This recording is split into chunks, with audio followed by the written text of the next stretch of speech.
It's Fill Your Plate Now, where every bite brings you closer to the farm gate and further from what's unhealthy. Now here's your hosts, Julie and Tammy, helping you live well by filling your plate well. So Tammy, it just got a little bit cooler here in Arizona. I know nobody really sympathizes for us because our weather is so wonderful, but I'm ready for it. Oh, I love it. I was just talking to some people on a Zoom meeting this morning, and they're like, "Oh, it's 5 below." And I said, "Yeah, we had a cold freeze come through now too. It's like 48 for a low." And they're like, "Don't even tell me that." Nobody gives us any sympathy at all. No. Well, as we do here on Fill Your Plate Now, we kind of alternate between our farmers and our ranchers and also our nutritionists. And we've got another great farm family that we're going to be talking about today. Shawn Wood is our guest. She's Arizona Farm Bureau's first vice president, just recently elected in November. Mm-hmm. And she's also a land broker. So any of those complicated, actually, most of the questions I have can be complicated, right, Shawn? But some of those complicated questions I have about farming and land issues, I always go to Shawn Wood and her family. Her family farms still in Buckeye, and you have a great story. So as we dig into this, Shawn, as we shovel up those family roots, tell us your family story and growing up on a farm in Buckeye, which you guys still operate. Yeah. Well, first off, thank you for having me. It's a pleasure to be here with you both. I share a little bit about my history and kind of what we do out there, and then across Arizona as well. So I think, gosh, that could be a whole show in itself, not a show, but it could be a lengthy conversation in itself. But both from my mom's side and my dad's side,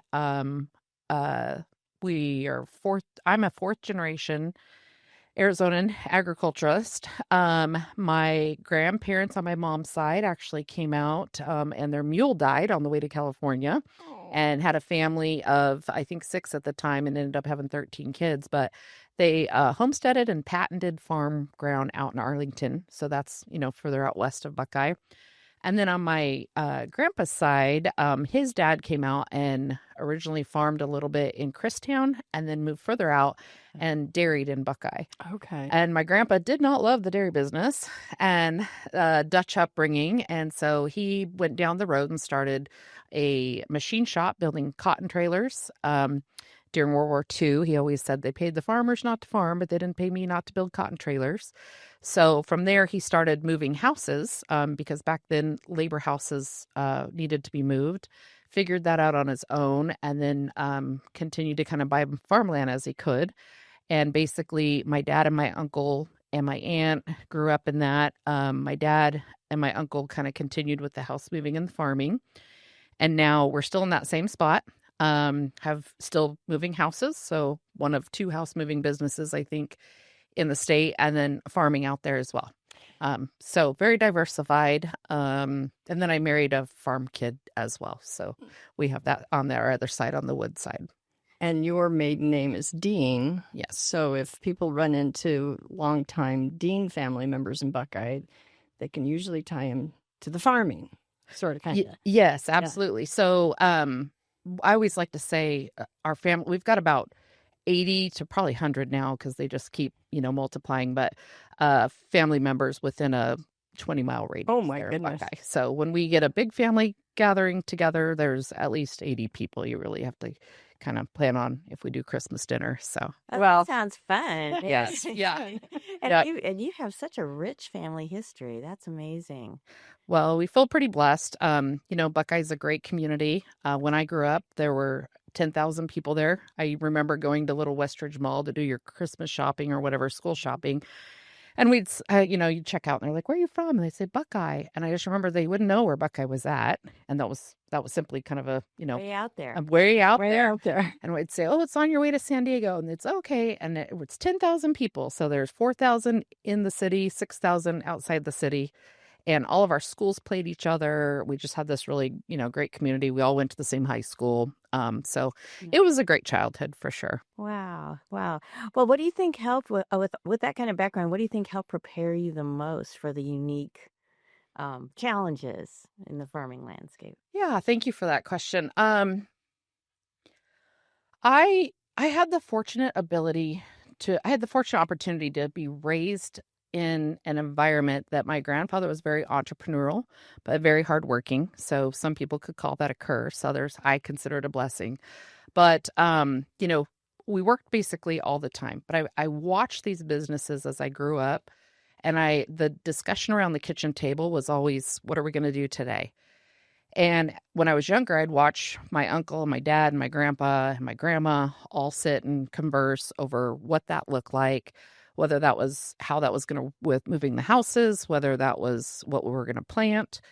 And then my childhood was just kind of making sure we stayed out of the way of the tractors and and like those things. I raised some 4-H animals and ran around. I had many, I'd be woken up at like midnight to go help move some of these, not help move the houses, but they had to take us with. So lots of memories of moving historical houses in downtown Phoenix, and lots of memories of stomping cotton, irrigating. And then I was really fortunate.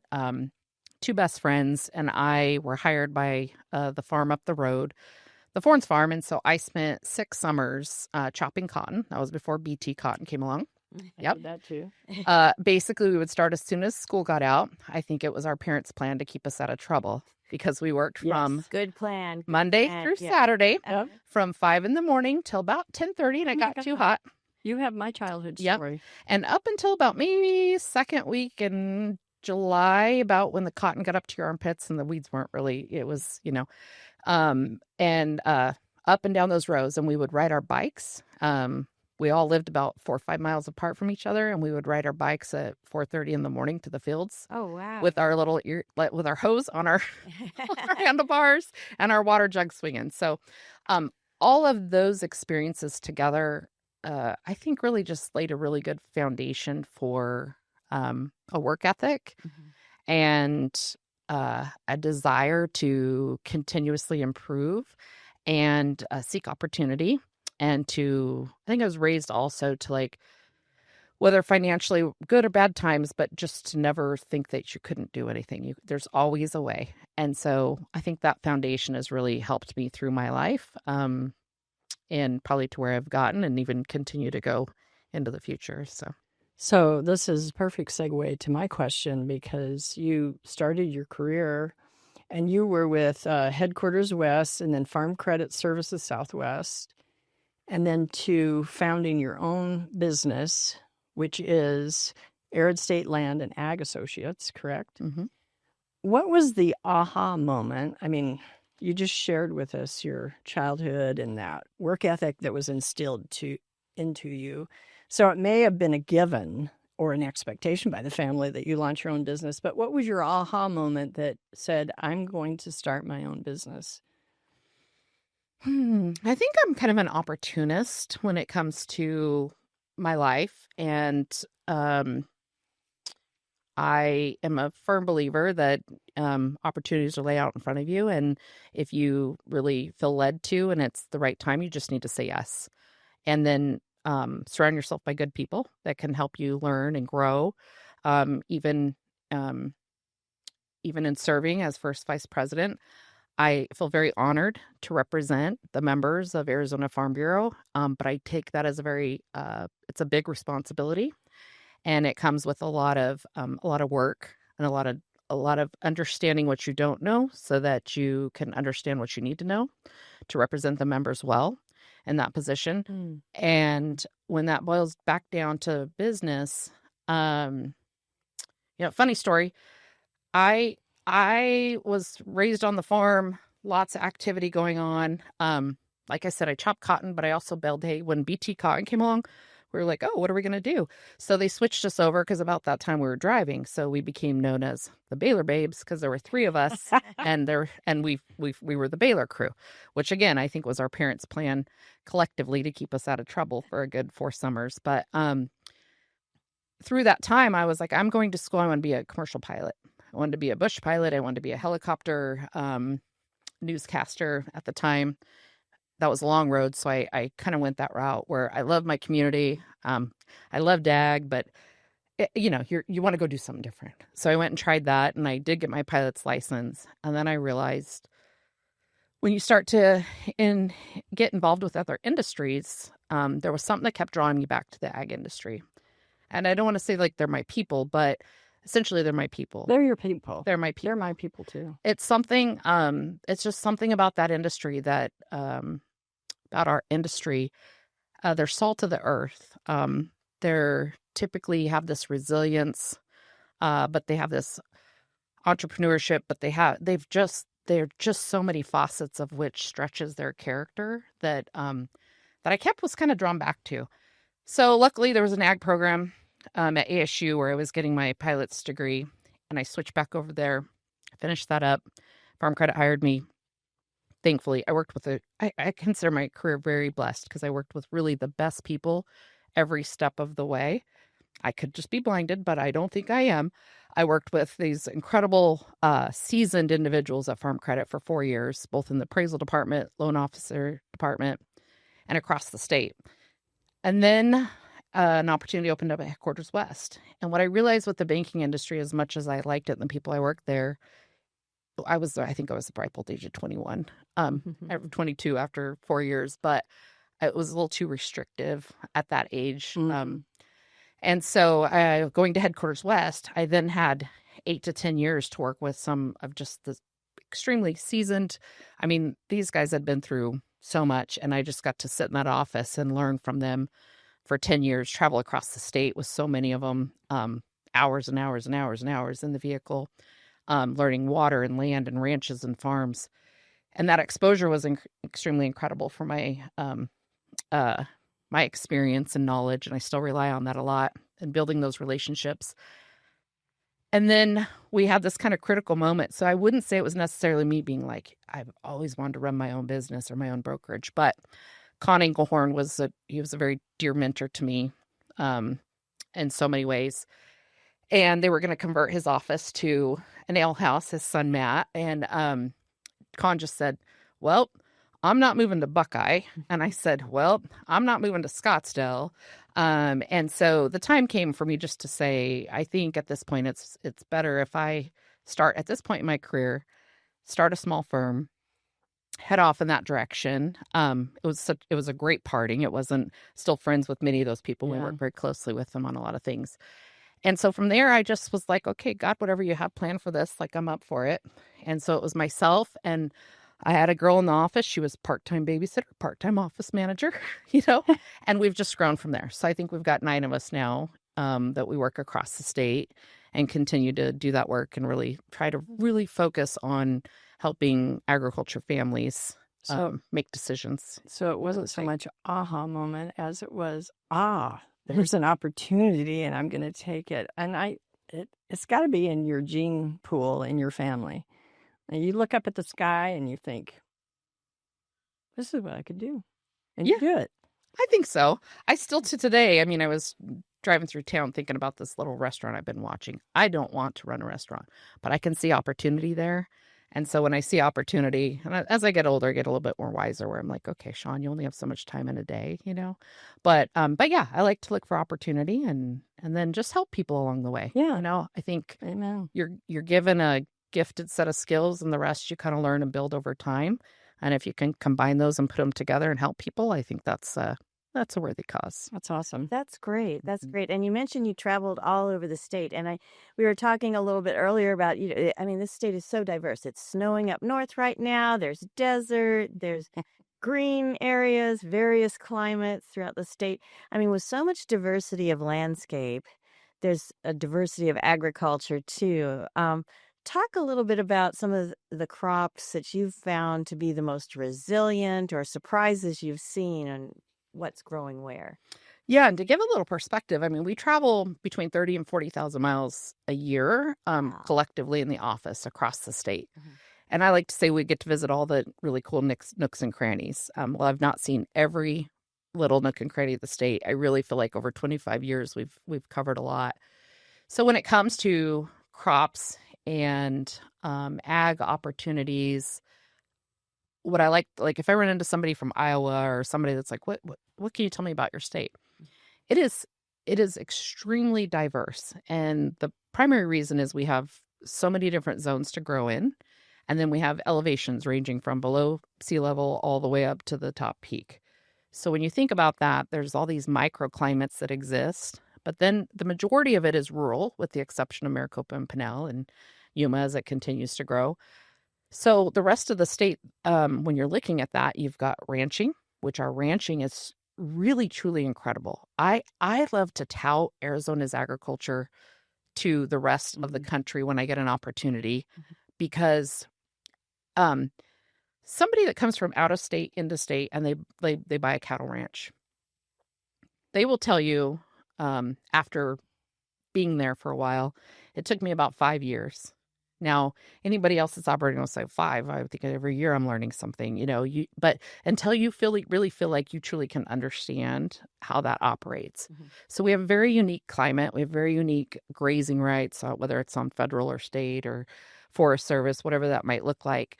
And then in addition to that, every ranch is different. So like Midwest, they're different, but they're going to maybe all be flat. You're going to have similar grazing, you're going to have similar grass, where in Arizona, it just varies considerably. And then we add water and rain to that, and it will bring up different crops at different times. So from the ranching side, extremely cool.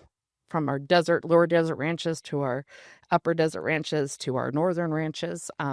Then add in checkerboarded and all the other aspects to it, which we whole different topic. But then when it comes to the crops, we go to Yuma. It's just incredible what Yuma can grow with that Colorado River water. I mean, for us to be for one location to be able to provide 90% to the whole entire country and Canada. Thank you for that.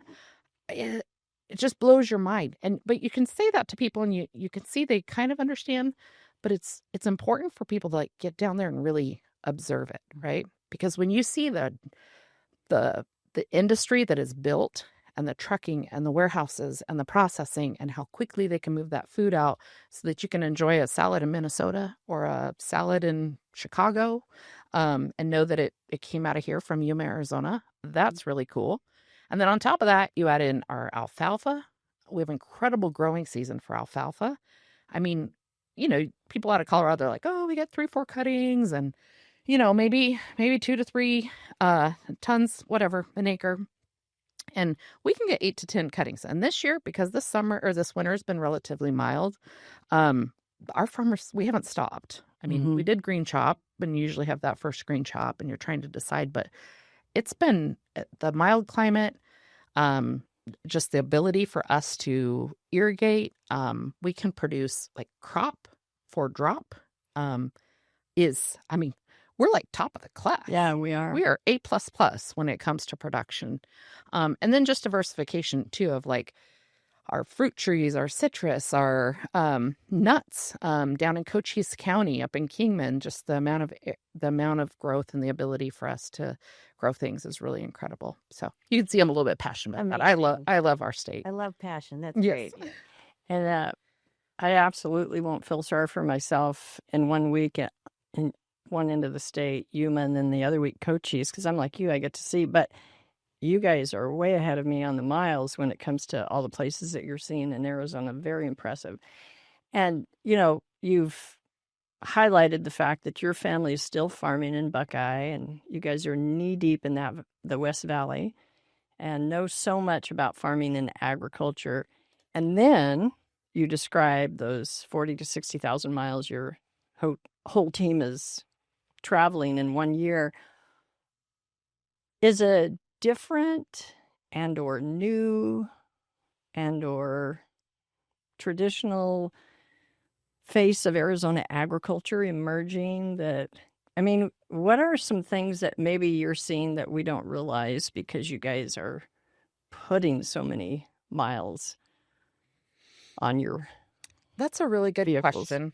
There's probably some things I can't speak to, but there are things I can speak to. And that is that the reality of our water situation is extremely critical. Mm-hmm. And as you know, I've been involved with some of those water discussions at the legislature. I've appreciated being involved with the 1021, trying to get that closer to a finish line.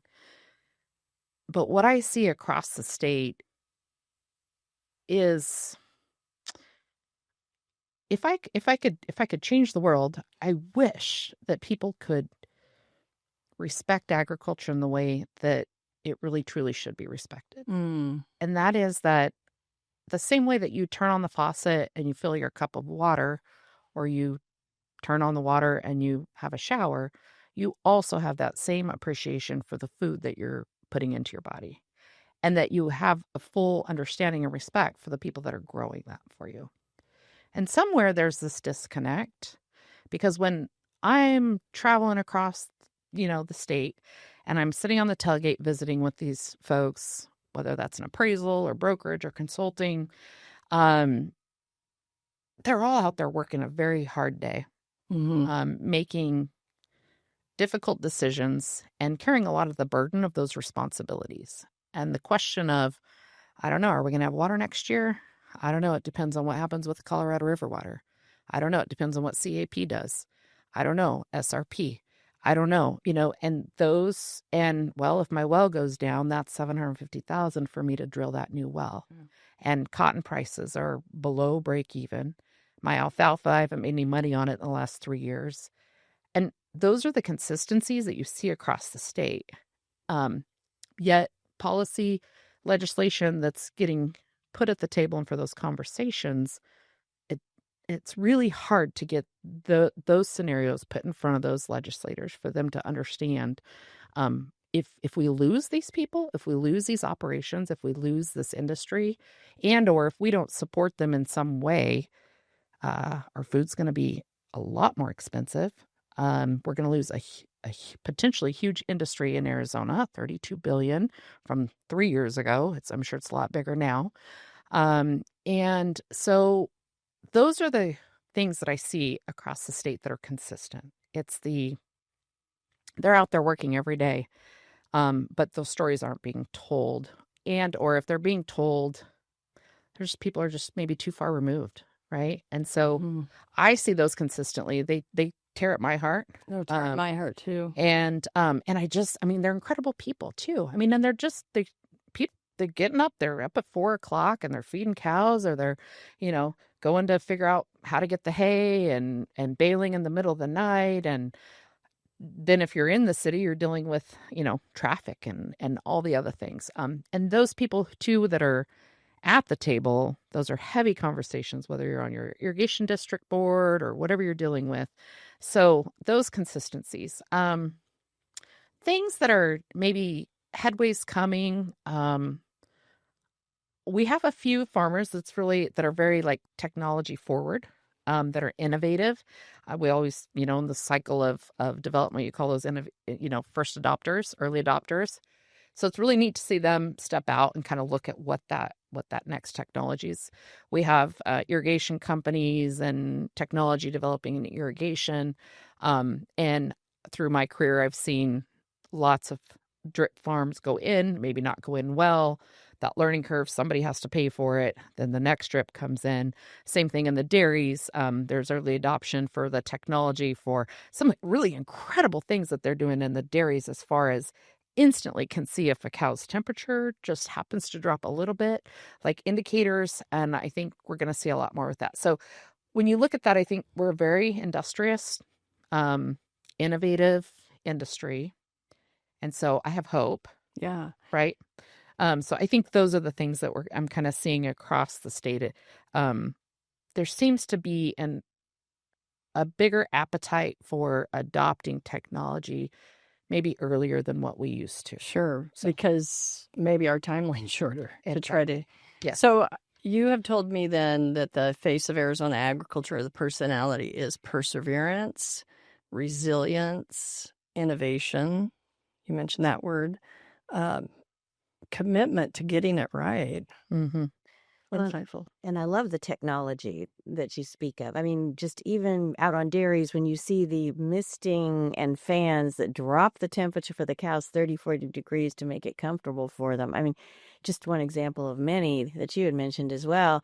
And it's amazing. That really is something that works to our benefit. Yep. If our listeners wanted to learn more, where's the best place to go, or what would you advise them to do to learn more about farming to help with that reconnecting? So I think both of your industry websites are a great place for them to go. Social feeds, and I would really encourage people to go. The funny thing about social feeds, once you start on a track, that algorithm will start feeding you what you happen to just pause on. So be smarter than the algorithm and seek out the true producers that are posting about their farming I love operations, that. right? Good Mhm. idea. And the true sources, like sources you can trust. Mhm. And don't be shy. And I figure both of you would do the same. If somebody called you, you're going to pick up the phone Yeah. and you're going to be able to talk to them and maybe point them in the direction. So like if you do have an interest or you're curious, be smarter than the algorithms and find the true sources and then follow them. You can learn a whole lot about some of these. Apple Girl Kate had the opportunity to meet her at the annual Farm Bureau meeting and spent some time with her. She's a doll. But I love following her because she shares so much on apples and she does it. And I know she's an apple grower. So Mhm. the information she's sharing is reliable from my perspective. And so I would just encourage people to really dig into the true resources Great that advice. Yep. That's great. And so for here in Arizona, that some of the examples to get smarter than the algorithm by who you purposely go and follow would be Jonathan Dinsmore, Absolutely. the Farmer John, as he called his handle, and I think both TikTok and Instagram. Mhm. And then we've got Trevor Bales from your area He's there. my neighbor. Yep. Love Trevor. Yeah. And Buckeye. And John both. And John Bolts. Great people. Yeah. So that's, and of course, I'm speaking to specific Arizona farmers. If you go beyond that, you've got the Farm Babe. Now, she didn't grow up on a farm, but she's totally embedded in it and totally committed to telling the real story of agriculture. And then we've got the shark farmer, Rob Sharkey. So I love the point that you're saying, get smarter than the algorithm.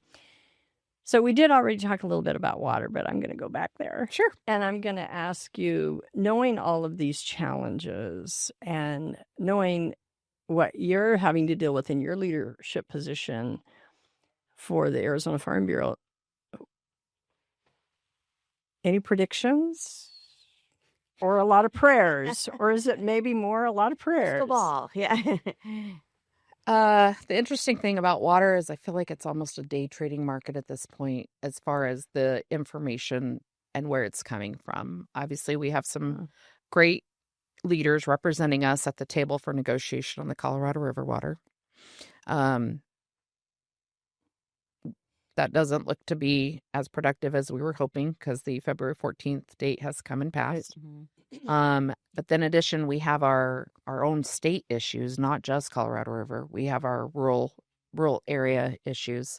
And, the governor's Department of Water Resources seems to be moving in the direction of identifying AMAs and moving forward with that. I think the biggest thing for us to really take away is that it is super important to show up at those public meetings. It's very important to advocate and not assume that somebody else is speaking for you or somebody else has it for you, because the bigger number of people that can show up and on behalf of agriculture's interest shows a front that ag is important in these situations, in our industry, in our state.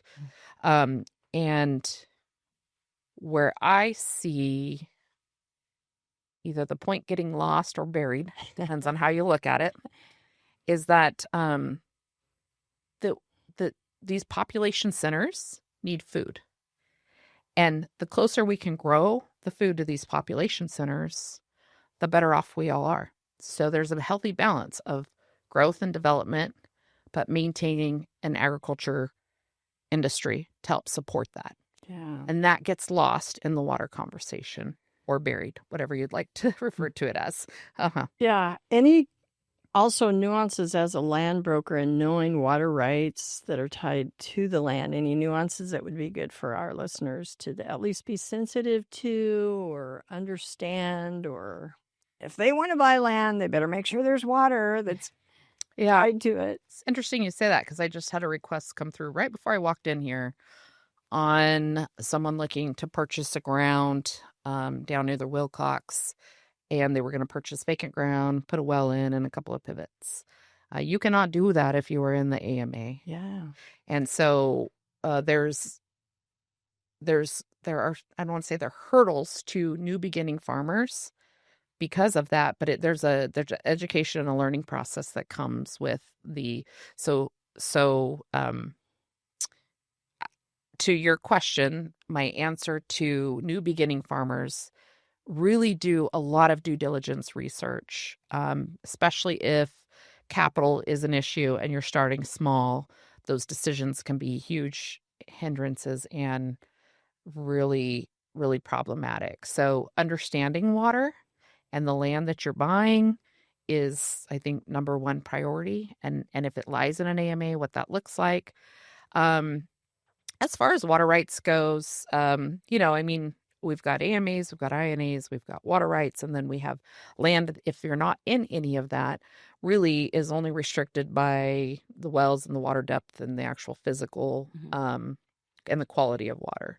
And that capital that you have to invest in all that. That's a big one. Yeah, that's a big one. Exactly. So there's a lot to it. We have some considerable water players here in Arizona, obviously, that are focused primarily on water. My hope in the future is that if water ever has to be taken from farmers, growers, that they're compensated for it. Yeah. Because when you really look at the historical nature of Phoenix Valley, Yuma Valley, Pinal Valley area, the reason that water exists is because the farms and the districts, farmers put that water in, right? They developed that water. And so they've been the caretakers for it for many years. So it is a complicated the reason why it hasn't been solved, right? And I agree with you on that compensation if it's taken away from it. But the other component, it still hasn't resolved the issue of, well, that farmer's not growing food for you anymore, or for the livestock that eventually ends up dairy-wise being in your refrigerator, and or if it's beef, if it's a beef cow, that whole aspect, that goes away when that farmer can't. And I think consumers, I think they get that. I think they get that, but I think they also think, and most people I run into, like, well, they can just grow it somewhere else, right? Or maybe Arizona's not the place to grow it because, well, you don't have water, so maybe you should grow it somewhere else. But the whole concept between, like, your footprint, your carbon footprint, how far that needs to travel, the freshness of that product. I mean, if none of the milk that we consumed was produced in Arizona, our milk would essentially be 3 to 4 days older than it already. Like, we have very fresh milk that hits and the market. Not as sustainable. Not as sustainable. Yes, absolutely. Plus the cost for that to bring that in would be a considerable cost. Just you think of, trucking and cooling and all the things that it would take. Absolutely. So it's a healthy balance. And working in the brokerage world, I've had people ask me, how do you deal with that? Because I do have this love of agriculture. I think I have a love of agriculture, but I have an even greater love of the people in agriculture. And so when I'm helping my clients, the question is, I'm not a high pressured broker by any means. The question is the timing right for your family to sell? And if it's not, then, kind of walk through like when that might be. And in the meantime, let's make hay while the sun's shining, right? But on your actual farm, but also we do a lot more of planning and strategizing on when that might be best for the family, and then what. So that was kind of leading into the question I was going to ask, because we talked about new farmers, but those multi-generational farms, how do you work with them in helping them with the urban development that's coming around them, the water, any creative solutions for water? How do you lead them through that process to keep farming? Yeah. The best way I know how to describe that is I like to sit down with the multiple generations of the family. Mhm. And because I've been doing this, I wouldn't consider myself an expert, but I've been doing it long enough that I see similarities that take place in these families, ours included, where generationally, um, there's cultures within families, but some people do it really well. Some people hand off the reins well, others don't. So, that patriarch's still making all the decisions and everybody else might not know what's going on. But if I can help them move the needle, they can move the needle. I can just provide the questions and kind of the pathway of which to do that. That it helps the integrity of that process kind of go better, hopefully keep relationships intact. And then my goal and my role on a team playing position is basically to lay all the cards out on the table so that those individuals within that family can make the best decisions for their family. I never thought, oh, I want to get involved. I want to be a land broker. That wasn't what I wanted to be when I grew up. But I found myself in this role because I watched early on in the 2000s situations where brokers had double escrowed. So, grandma sold at 30,000 and a week later that property was flipped for 60. And that 45, call it whatever it is. And that seems to be an acceptable thing in the land brokerage side. But for me, that grandmother and that family had 40, 50, 80 years of legacy behind that. And had they had better advice or had they had known if the cards were out on the table, maybe they would have sold for 40, right, instead of 30. Right. And so those are part of the reasons why I started doing this. Because I think it's good. The more you know, the better decisions you can make. Because that decision in these farming families, especially in the multi-generational, it can be a very, very difficult. We're tied to the land. We're tied to the soil. We've spent generations out there underneath getting dirty and all the things. And it isn't just the hard work that's put in. It's the sacrifices that I've seen made in families where typically the next generation kind of bears some of the burden of the sacrifices before them. And so that decision's really heavy. And what I've seen from maybe people that are more just like in the investment world where they're, this makes sense, we're going to exit here. They typically don't carry that burden of needing to honor the previous generation before them. So it comes with just that understanding. Like that's where I like to serve, of trying to just have that understanding and respect for that so that we can put it all on the table, give the time, also maybe have the runway to kind of give enough time to think about it. So when the time comes that they maybe are just more informed and feel a little better about their decisions. To me, you're almost like a counselor for these generational farm families. Maybe that's not the fair word, but you're just facilitating some very, very tender and touchy areas. I have said before to Shawn that I would have loved if we would have had her counsel when Mom and Dad were ready to sell. Ours wasn't that complicated because none of us wanted to take on the farm. So there wasn't that multi-generational farm component to it. But I can see the heart that you bring to it when you help these families make these huge decisions, which my next question then is, because of some of these water issues in flux or some of the other complications that are coming with farming, is it making families kind of shift when you counsel them? Do they walk away and said, yeah, I think it's right that Shawn is telling us to hold back, or you know what, we better sell right now? Those issues that kind of put things in flux, is it bigger today than it was 10 years ago? And is water the big one? Or am I even making sense? You're making sense. I can think of one particular situation.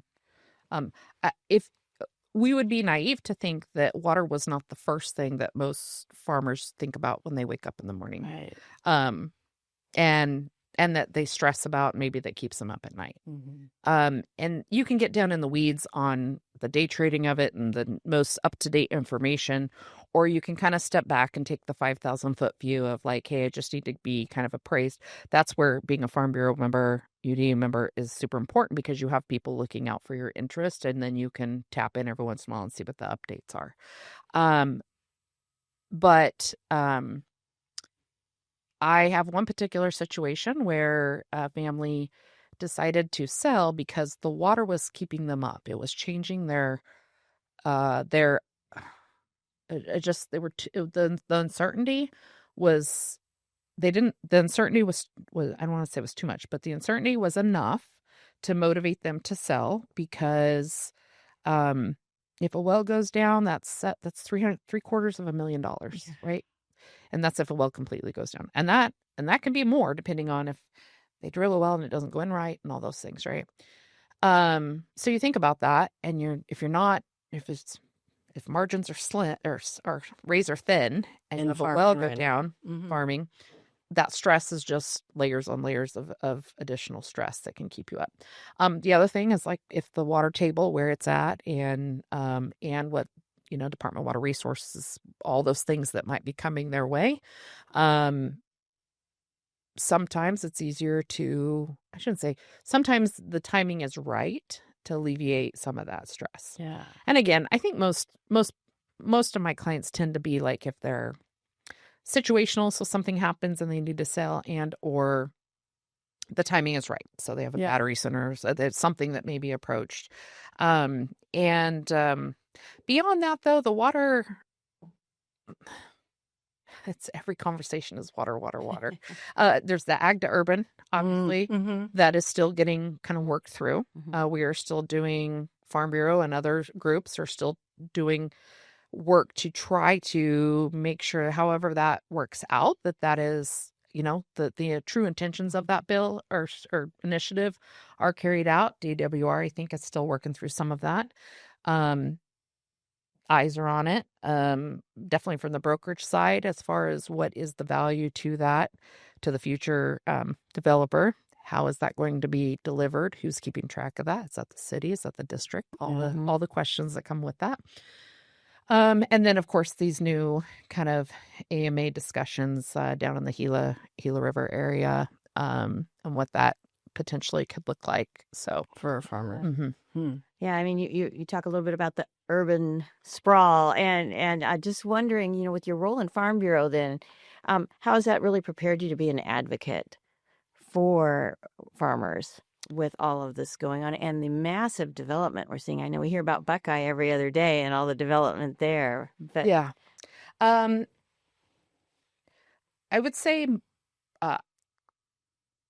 Farm Bureau, my experience, both in actually farming, being kind of the real estate within our farming operation, and then working across the state and all the various farms, ranches, dairies, it gives me almost a very unique, I look at it as a very unique perspective, because when I say I've probably been on 90% of the dairies in the state, like I've drafted the footprints of 90% of the dairies, right?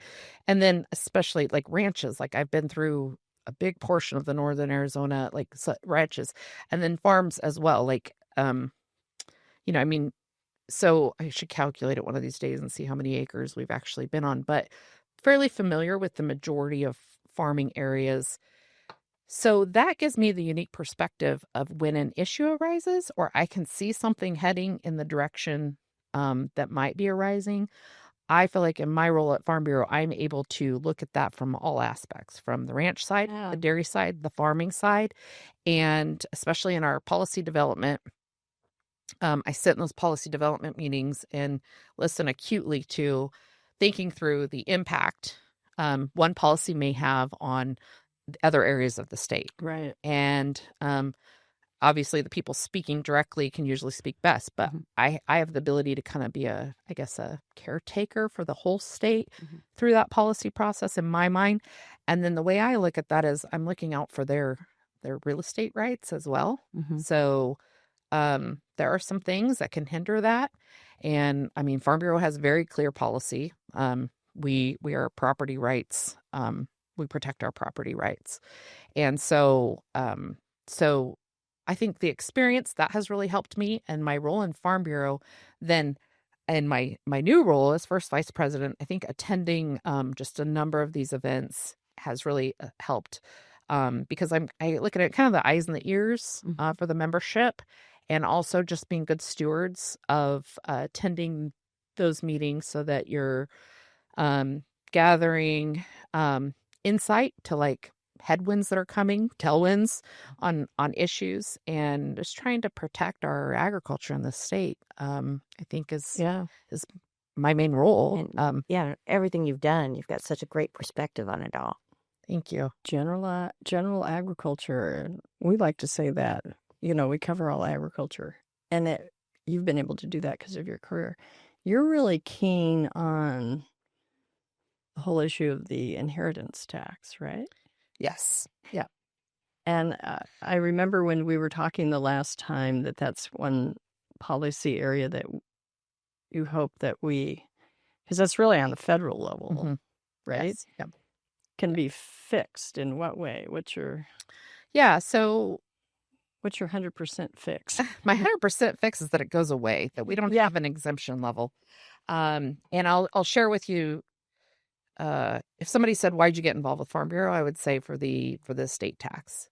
And obviously because my line of off the farm business is appraisal work, valuation. So I have pretty good with numbers and have a pretty good idea in a short amount of time what something's worth. But also we're economists in some ways, in that we watch markets, and markets go up and markets go down. And then you watch politics, and policy goes up and down, and it kind of tracks. Then you have this whole host of farmers, ranchers, dairymen across the state that are out there just trying to provide general food for the public, right?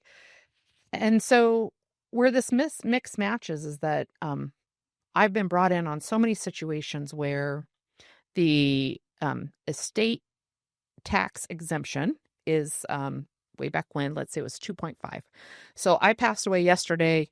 Anything above 2.5 back in the day would be 40% of that value above 2.5 would be due to the federal government as an estate tax within 6 months of my passing. It's just wrong. And in the meantime, those who are left behind after I've passed are trying to continue farming. They're trying to keep they're grieving, and so we've been brought in to do because you have to get evaluation. So through the years, I've just watched this. And then in addition to that, we work, part of another little branch we do is we do estate management and work with families to kind of strategize how to best manage their estates and this tax. And so currently, thankfully, our tax exemption is a lot higher. And so most of our farms are kind of falling below that. But when it's not, the other thing is there's so much money being spent to manage a tax advantage in estate tax management. But you're chasing a ball. You're chasing this ball up and down, up and down, up and down. And then all this planning, you might do it, and it just goes by the wayside because 2 years later, the tax strategy changes. So the reality is if we had no tax exemption level, that means I passed away yesterday, and there's no my family gets to continue to farm.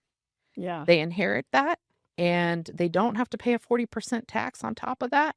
And the farm continues. They're still paying capital gains anytime they sell. They're still paying income tax.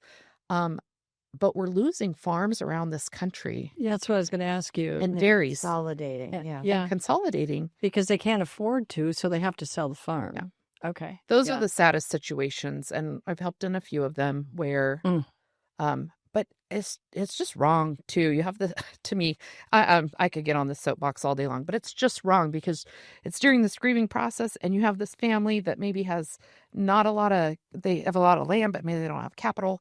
And they're trying, there's no profitability or little profitability in what they're doing, but they love what they're doing, and they're feeding people. And then they now have to sell because grandma or grandpa passed away or somebody passed away. So, it's just so rips your that heart is out. originally why I got involved with Farm Bureau, because I was starting to track that and I thought we can do better, and we have done better. And I'm very appreciative of Farm Bureau's involvement with that, because the One Big Beautiful Bill had some additional language in that which increased the exemption. And then but I've been involved with the American Farm Bureau on some of that advocacy work, and they work really hard on that. So Hopefully yeah. you can be pivotal in just totally eliminating it. Darn it. But I mean, it is a tough situation because farms are getting bigger and bigger Yep. to be able to make ends meet. Mm-hmm. And it's in many areas like dairy, it's almost virtually impossible to start out as a new farmer because of the expense. So you have to pass it down Right.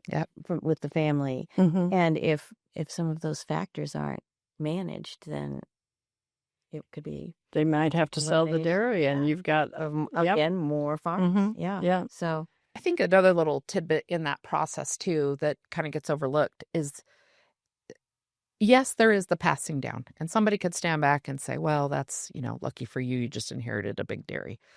But it's not necessarily, it is that, but it's also the institutional knowledge that gets passed from generation to generation. yes. And I just met with 3 generations earlier today in a meeting, and I was so impressed because the grandpa, he's an extremely smart man, and the son is as well, and the grandson is as well. And I thought, when you have that generational knowledge, as long as you have good communication, which doesn't always happen in ours as well, but there's so much that gets passed through, right? As opposed to somebody starting brand new and having to learn all those same mistakes and learn them a really hard way.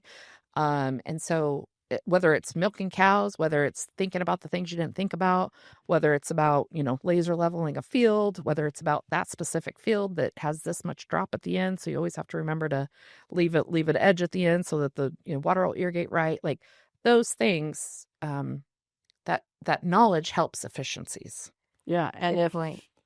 you start with a brand new, and there's not that, to your point, generational knowledge, then that gets completely lost. So Yeah, and going down to more of a micro level, Buckeye has been known for a long time as farmland, lots of dairies, lots of farms, but also we've seen it in the news quite a bit with the urban growth and water issues too. How do you bridge the gap, or do you have some examples of bridging the gap between all those new residents in the urban area and all of the existing farms that are there, so that they kind of understand each other a little more?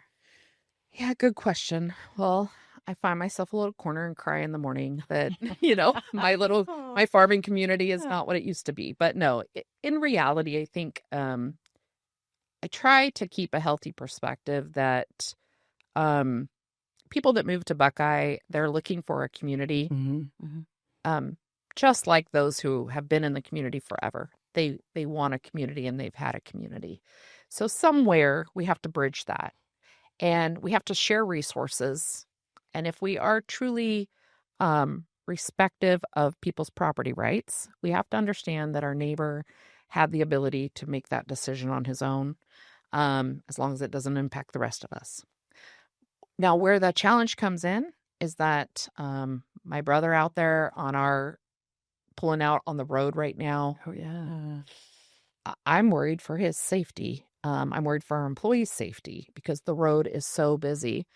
Trevor down the road, same thing. Like I see I work sometimes too late at night at the office, but you see the balers are come by. They move them late at night if they can. But sometimes they have to move them when they need to move them.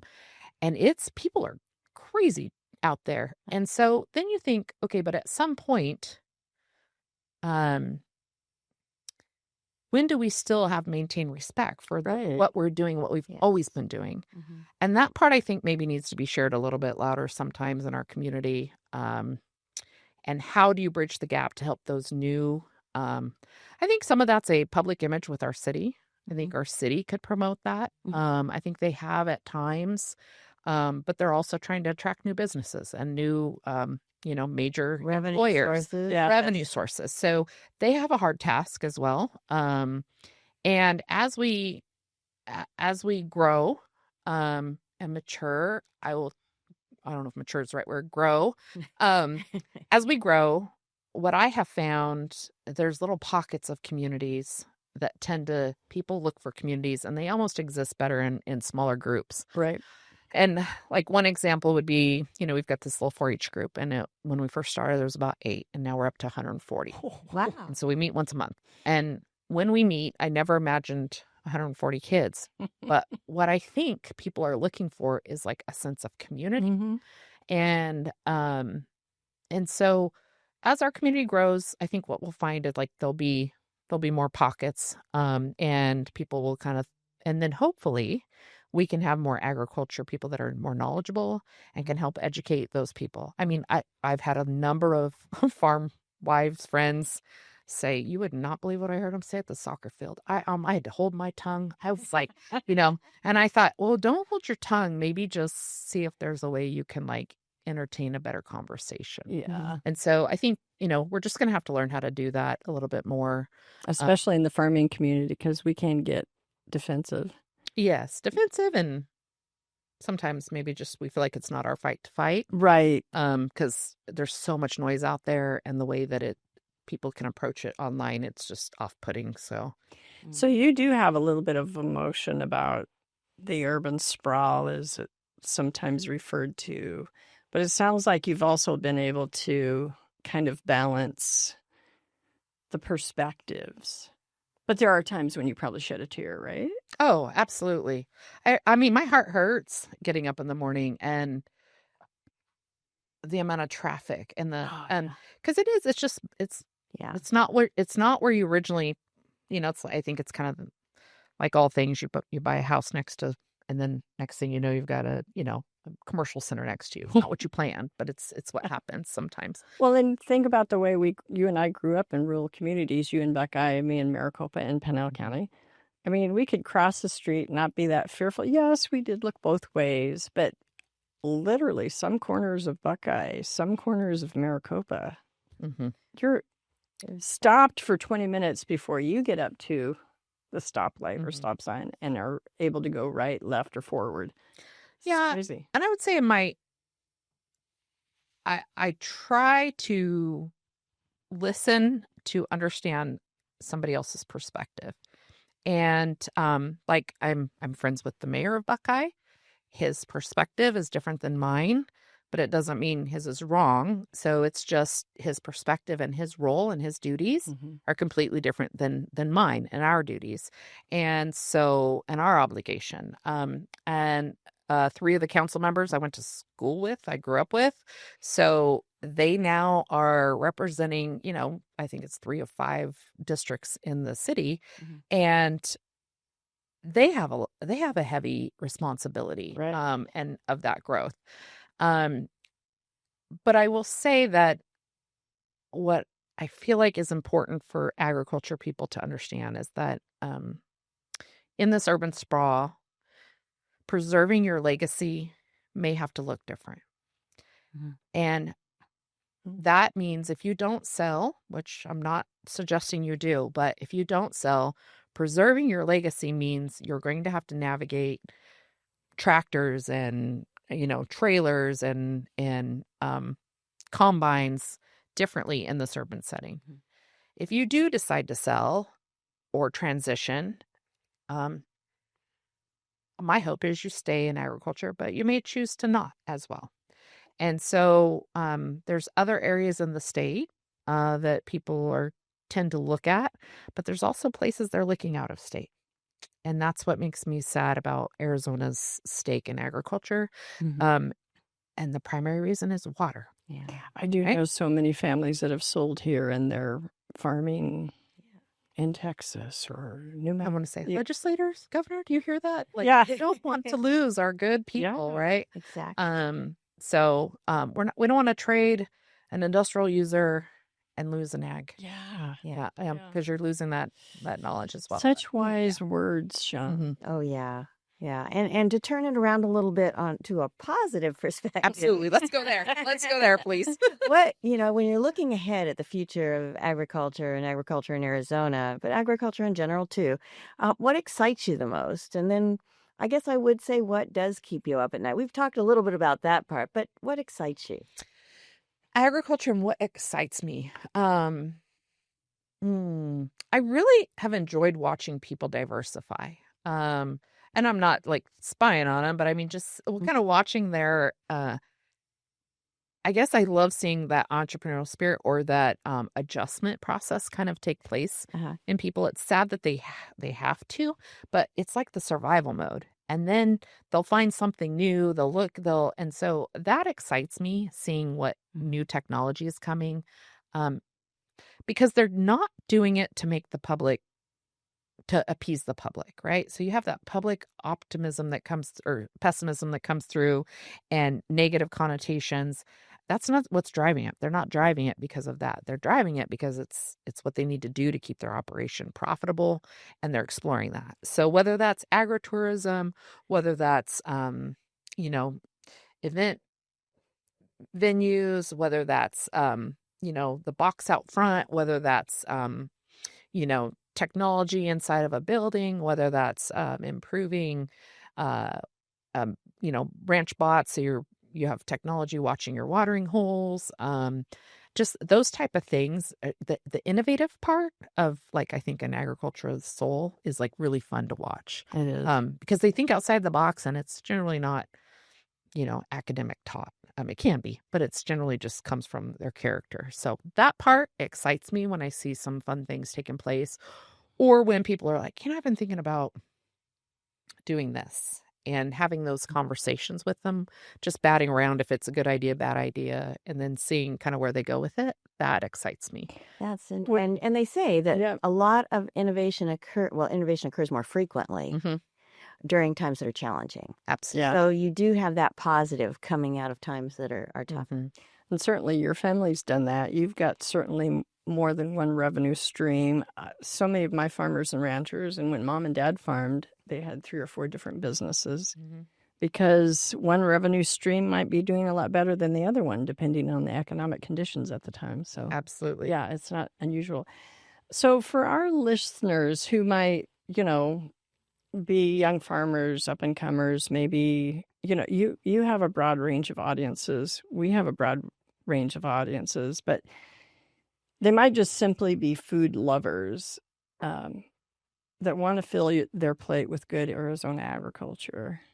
So what is your take on that, and insights from your 20 plus years of being out there on these farms and ranches, not so much from the perspective of a land broker, but from the perspective of a farm kid yourself, with your family still farming? What do you want to tell our listeners? Our food source is so safe. We didn't hit on food security as one of the main reasons of wanting to keep agriculture in Arizona, but the security of our food source, our security is extremely important, that we keep that food source available in here and local. So when it comes to picking up something in the grocery store, I have no qualms as to whether it's safe or not. Could just be me, but I feel like that you've got a really safe food source there. We grew up with big gardens and love a good garden tomato. You can't beat that. So when it comes to the food, I would just say, Arizona has some incredible resources for all of that.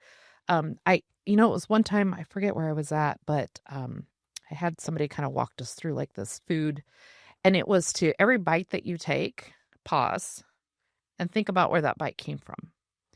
And it was this whole like food experience thing, right? And it was I thought, I feel like everybody should have that at some point, because even to today, I'll take a bite of salad or what, and might have a tomato on it. And if you really think about like where did that food come from? Same thing. I don't know about you ladies, but I do love a good steak. I love produces some incredible beef. And you kind of think through, for me, when I see that steak, I see that steak was processed. I see that, I track that I tracked that steer back to maybe it had some feedlot for finishing. Then prior to the feedlot, it was probably at the auction. And then prior to that, it might have been in some kind of backgrounding, but maybe came off the ranch. And while it was on the ranch, it was probably some cow-calf operation, maybe Ben Mingus. And Ben's placed out there, and there's a cowboy out there having to check on it. And, and then prior to that, it was, 10 months gestation period. Prior to that, it took that mama 18 months to get to the age to be able to calve that calf. Yeah. And then somewhere along there, there's a bull involved. And then you've got all those people that have handled it all the way to get that steak to your table, right? It's pretty amazing. Pretty amazing. You're a very thoughtful eater. I love that. I don't know about that, but thank you. And that's not including those who prepared it, right? Those who trucked it, transported it. I mean, it's incredible what it takes to get food to your table, but here we are enjoying it. And guess what? We finish and off we go, right? Yep. So I would say, like, if that could be one thing I could leave people with, just take a minute when you look at your food and try to figure out where it's journey that it took to get to your. And it's quite a journey. It is. Yeah. Yeah, and we've talked about a lot of the challenges, but yet there are still a lot of people that are still in agriculture and ranching. Absolutely. And many of our listeners probably will not get out to a farm. So walk us through what a perfect day would look like out on the farm. Oh my gosh. So they can understand a little bit virtually through Sure. you. Yeah. Thank you for that. So, well, I'm an early riser. So the perfect day is 4:30. I'm laying there. My alarm hasn't gone off, but it's whatever. I get up out of bed, get myself ready, and maybe grab a cup of coffee, and you walk outside, and the sun's just starting to come up over the mountains. I'm looking out my front porch, and the sun's coming up over the estrellas, and the alfalfa is, well, because it just rained, so I'll just take today. It just rained, and so that field is just beautiful. It's green, the air's fresh, and it's quiet because there's not a lot of people out yet, right? And so then maybe it's 5:30, 6. Well, sun doesn't come up till about 6:30, but it's time to get to work. So on our farm, basically about 6 o'clock, the employees start showing up. Every day is a little different, so it just depends on how. The perfect day would be that no equipment broke down, that there's plenty of money to pay for the water and the seed and the fertilizer and the fuel tank's full. The tractors are running. Today, let's see, the green chop just got picked up, so we're irrigating the alfalfa field. That's always fun because you're just, when you're putting that water out, you realize it's growing and you're nourishing it. And you might have added something in there to help maximize the water absorption on that. And, the birds are out there chirping, whatever. It's just, that's the beauty part of it. You've got the tractors going, getting started because you're going to get some seed in on the other field. And then you're on the phone and you're making phone calls because you might be trying to contract, the next crop that you have coming off. We currently are in a little bit of a odd space right now because all of our hay is sold, and we don't have any more hay to sell. And so hay is our cash flow. So we're in a situation where we're trying to figure out what's the next crop, how soon is that going to get off, and when can we get those checks in? I mean, that's the reality of it. Maybe that's not the perfect day, but that's the reality of it. So you really have to live in that moment. And then, and then you've got, so you're working all those, and then you're figuring that out. And then in the meantime, you are, getting the guys started. And again, it's a perfect day. So no tractors are breaking, no implements are breaking. Everything's working well. And then, we're making plans for where we're going to go next and what we're going to do. And then if we happen to have some free time, because it's a perfect day, we're going to clean up around the place, and we're going to make sure that the equipment's, maintained well, and that the cows are fed, and the new little calves are all processed, and everybody's healthy, and nobody's broke out of the fence. And then if we're lucky and it's a perfect day, we get to talk to our neighbors and see how they're doing, and hopefully they're all doing well too. And then everybody in the community seems to be healthy. We've not had any losses, and that's our perfect day. That is a perfect That is day. our perfect day. And then at the end of the day, if it's a perfect day, which this very rarely happens, you get home about 5. That's really not the reality. You're usually home about 7. Um, and around our place, if you hung out in the shop in the afternoons, usually my brothers and my dad might come scooting through, and a few others might pop in just to visit, see how everybody's doing, and catch up on the latest and greatest. And then, you head home and hopefully you have dinner with your family and you sit around the table and you see how their days went, and then go to sleep and wake up the next day and hopefully it's another day again like that. So there are so many fun things that you said today that drew me back to my own growing up on the farm. We'd get up at 4:30, be ready to be out there. And this was in the summer, of course, when we were trying to earn money. We'd be out there by 5 and we'd work until 1. We'd get our 8 hours in because you had a real tough childhood. I thought they had to do till 10:30. Go ahead. Well, the fun thing though is that we earned a paycheck from that, and then we had to knock off at a certain time because we had swim practice and all these other activities, and then your mention of getting up at 4:30, that's what I do too, because it's so quiet, and it's my quiet time, so I love it. Guess what? We have one more question for you. We pelted you with a lot of questions today. She's still smiling. And you're still smiling. But when you think about your childhood and growing up and what you're doing as an adult now, and a lot of the people listening to this don't have any concept of the farm life. What are you going to say to encourage some of our listeners to celebrate agriculture, even though you might not have a chance to be part of it? But, what are your thoughts on that? That's a good question. I think where people can find common ground and like appreciation for one another is when you can understand that there's sacrifices and consequences to those sacrifices.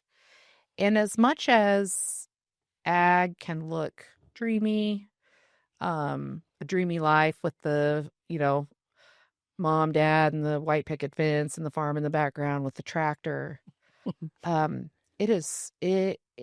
it's far less dreamy than that. There are some of the good things which we have touched on today, but the majority of the people that I know, the reason that they have the depth of character that they have is that they've lived through some pretty tough times and they've kept going. They've lived through sometimes losses on the farm. People get hurt on the farm. But they continue to do it day in and day out. And it's a 7-day a week. Really, it's like any business owner, really, if you're running your own business, if you're lucky, if you can go home on Saturday and Sunday, not have to think about it. But a farm oftentimes runs 7 days a week. So while they take a day or two off, they're still on their phone. They're still making the phone calls. Try to separate that. If they want to try and take a vacation, they try, but it's tough. We've traveled. It's tough. And so that comes with consequences. Now, granted, everybody's making that decision to do that, but I think maybe that is one thing I would like people to have a better understanding, is that it's less romantic and less, it's not all roses and butterflies, right? Or rainbows and butterflies. It's hard work, and they are working really hard to provide food and fiber, so that everybody else can enjoy it and utilize that and not have to think about that. So they're carrying a big burden of that. And I think just having that understanding a little bit more, or even just curiosity of that, would go a long way. And maybe help some of the conversations of which like sometimes get heated or hatred kind of things. Just really get down to like, we're all humans. We're all trying to do our best typically. Yes, everybody's looking out for their own interest, but also you need us, right? You need this. It is a big responsibility. Yeah. And I can go on and on about, I'm just working my way up all the different producers up and down the Gila, all the way over to Yuma, like my friends. These are people that I know and I appreciate. And they would be like, oh, Shawn, turn the radio off. Like stop talking about us. But, and that goes all the way through our family and others. And they're just they're really good people, They really are good people. providing for Arizona's people, and just know that like they're doing that because they really enjoy what they're doing, not trying to harm anyone. So, yep, I think those are my Good point. Shawn Wood, thank you. You're always so insightful and fun to talk with, and we may need to have you back. I think we definitely need to have Yeah. you back. Really appreciate it. That was great. Well, thank you both for having me. It's been a pleasure and look forward to it. Yes. Yes.